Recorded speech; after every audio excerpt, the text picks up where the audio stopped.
Title * Cindy's happy ending. Once upon a time, there was a little girl named Cindy. Cindy was sweet, smart, and always ready to help others. She lived with her dad, but when her mom passed away, her dad married another woman named Mrs. Grumpy. Mrs. Grumpy was mean. She had 2 daughters who were just as mean as she was. They made Cindy do all the chores around the house. Every day, Cindy had to clean the floors, wash the dishes, and cook the meals, while Mrs. Grumpy and her daughters sat around doing nothing. They never gave Cindy nice clothes to wear and never treated her kindly. Cindy was often sad, but she stayed strong and hoped for a better life. One day, Cindy heard that a wealthy man named Mr. Charles was coming to town. He was looking for a bride, and he wanted to meet all the young women in the village.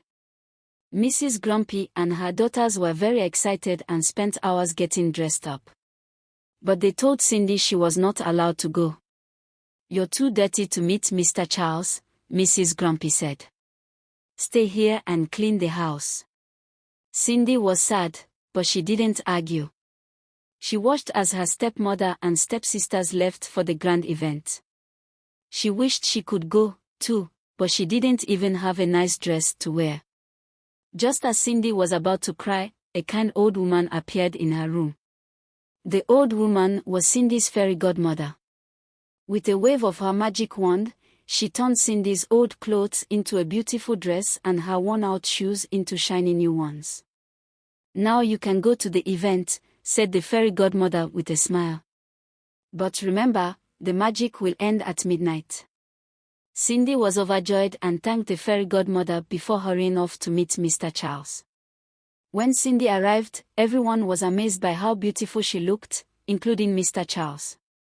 He spent the whole evening talking to her, charmed by her kindness and gentle nature. Cindy was so happy that she almost forgot about the time.